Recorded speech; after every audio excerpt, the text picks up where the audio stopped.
Hey, good evening, everyone. Today's video is going to be different. I'm not playing any music. Um, what I want to do is talk about what I feel are the worst amplifiers I have personally owned. And just to be clear, this is my opinion based on my own experience and me having lived, with all of these amplifiers, spent time with them in, different times of my life and my journey. I am not going to say that this is going to be your experience with them because I know we all have different experiences and that's fine. But this is what I feel are the worst sounding amplifiers that I've ever owned. And I came to this conclusion because I have obviously been through lots of amplifiers, easily over 100, 200 amplifiers I've been through. And as I continue to try new offerings, I start to realize how bad something is or how good something is. Okay, so this is an evolution process. For instance, today I may feel like, I don't know, the Luxman that you see on your screen is, the last amplifier that I could possibly have, right? And then 3 months from now, there is another brand new amplifier that just came out, and now I feel, wow, the Luxman got dethroned. And now I realize that it's starting to show its age and it's starting to show whatever at that point I might feel. Okay, so I want to put that out there so you guys understand how I arrived at my conclusions. So without further ado, I am going to list out one by one. I'm going to give the pros and the cons of the following top 5 amplifiers, worst 5 amplifiers I've ever owned. Here we go.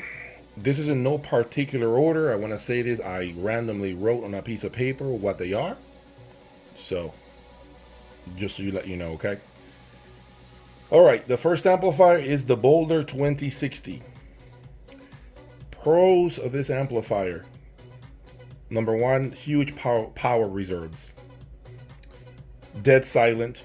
I don't remember having any hissing, any issues with it, or humming or crackling or anything like that. Very quiet amplifier. State-of-the-art construction. Probably some of the best built amplifiers I've ever seen in my life.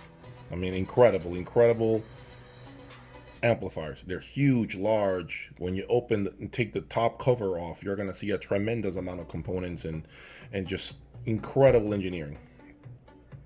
Also, the reliability of this amplifier is extremely amazing. I mean, very little failure rates from my understanding. So if you ever have one of these, you never have to worry about sending it in for service. I mean, Boulder's probably one of the best companies to work with in terms of service. And obviously the bass control. Excellent bass control. This amplifier, it has so much technology in it that I still don't understand how it made it to this list. Because it does have every single sign possible to make it one of the best amplifiers on my list, but it just doesn't do it. And here are the reasons why. These are the cons of the amplifier. It's very cold sounding. It has no emotion. Zero character, which can be a good thing because that's a sign of neutrality, me not imposing any type of sound signature into your music. It really did not have the glue to keep me listening, to keep me on my listening chair. It never made me want to stay listening to music for long periods of time. It feels very, very robotic like. It almost feels like it's a machine playing music, and you can tell it's coming from a transistor. You can tell it's coming from a component. It doesn't let the soul of the music come through. And I would say it does lack the just the last ounce of top end extension when I compare it to like a Dan Agostino or a Luxman or a Past Labs XS. It doesn't have that kind of high frequency, guys. It doesn't do that. I've heard it on multiple locations. I even had it myself, and it always seems to lack the last ounce of air and just breathe music through the tweeter. Like, it just, you can't hear the tweeter release the high frequency into your room. It almost feels like it stays in there with the speaker, right? It doesn't flow to you. That's one thing I felt like as if the high frequencies just were recessed. Huge soundstage, but the high frequencies were just never really silky. They were never, there was no air. That's the best word to describe. Okay, the next amplifier on my list is the, and I've said it before, Audio Research Ref 160M. Those are the monoblocks. Pros for this amplifier: they have actually a very good bottom end control for being a tube amplifier. They have great clarity. They look incredible. They're so pretty, so gorgeous to look at. And they actually have two different sound modes, which is called triode and ultra linear, that allow you to choose what your flavor is. It allows you to play a certain way with certain type of music, and you choose whichever way you think your music sounds best with. The cons of this amplifier: it's not really dynamic. As a matter of fact, the 160S, the stereo version recently released, in my opinion, was far more dynamic, more explosive with the presentation. It almost felt like a solid state amplifier in terms of the dynamic swings. This one, not so much. I personally couldn't really tell much of a difference between triode and ultra linear mode. I played with it, but I never really heard a drastic change. It could have been my speakers, it could have been my cabling, many factors, but I'm speaking, about what I heard. And obviously there's questionable reliability with some tube amplifiers, as you know, because there's always that fear factor, right? You got a tube amplifier, you turn it on, the next day it may not turn on anymore. I mean, there's always that questionable reliability with them.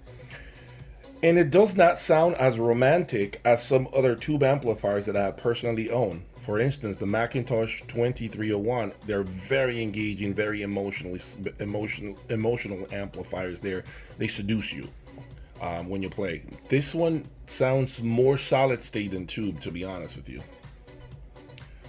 And the power might not be sufficient for a lot of you. That's the truth. If you have really difficult speakers along the lines of like a big Rockport, or maybe the Alexia 1, or the old school, the bigger Dynaudios, right, that are like 86 dB efficient, may not have enough juice for you guys. Okay, the next amplifier is the Balance Audio Technology VK650. Pros of this amplifier: enough power for most speakers out there. Excellent build quality. That's really all I found for pros. Cons: very warm sounding. No air of any kind. Resolution was missing. Didn't really have clarity. It felt muffled at times. That's really in a nutshell about BAT. I don't have anything else really to say. It's just that's all it didn't really give me enough to think about. The next amplifier is the old school Krell MCX-700, the stereo version, the big boy. Pros of this is it's got enough power to run probably 10 pairs of speakers at once. I mean, it's crazy, the power on this thing. Bass, of course, as expected, being Krell. It's actually a great amplifier that can be used as an amp to drive big woofers, from tough speakers. So those of you that want to have a crazy amp that has enough power to get those woofers moving in your speakers, this is the amplifier for you.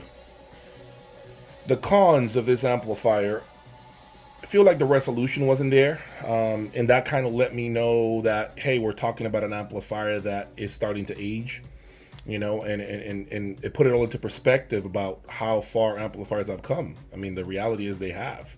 As good as this amplifier was back in the day, you can easily tell it's aged when you hear it next to something that's new. It runs very hot. The high frequency can be very grainy, even though it's a Class A design. The high frequencies are not smooth by any means. And it has lack of transparency, in my opinion, and not real clarity. I mean, it really never did that for me. It didn't really have the most detailed, clear sound. It didn't do that for me. And the last amplifier that I have here is an amplifier that I probably didn't talk too much about, but I gotta definitely talk about it. The last one is the Theta Digital Prometheus, those monoblocks. The pros are, yeah, those are the pros. You heard them. The cons, it's warm, obscure, the worst Class D amplifier I've ever owned. And when I say the worst, I mean the worst. In comparison to what? Merrill Audio, Bel Canto, the 925s from Jeff Rowland. I can't remember if I've had any other things. The Bel Canto Integrated, the Black System from Bel Canto. I can't remember what else I've owned, but this is by far the worst sounding two-channel amplifier I've ever owned. Okay, it really feels as if this is due for an overhaul. This amplifier needs to go back to the drawing board. They need to really start putting new parts, new things inside this new amplifier. The Class D technology in this, it's already been outdated. And let me tell you, as you know, Class D moves really fast. This is not something that I would recommend to anybody right now. With that said, I've arrived at the final statement, which is the worst amplifier, in my opinion, out of the ones that I've mentioned before. The worst sounding amplifier, the one that I would buy the least, if I had to buy all these 5 amplifiers again, the last one that I would touch and buy would be the Theta Digital Prometheus, for sure. I just feel like it really is not anything impressive. It looks like it could be when you look at it from the outside, but when you hear it, I mean, it's just you're looking for the power button to turn everything off. I mean, it just didn't do anything. I mean, I could find amps that cost half of that on the used market that can easily beat this amplifier. Anyway, that was it, guys. I wanted to keep the video relatively short. Please subscribe. I am going to occasionally throw videos like this for you guys to hear my thoughts on different things. And hopefully you guys find them very informational and you can make wise buying decisions going forward. Take care.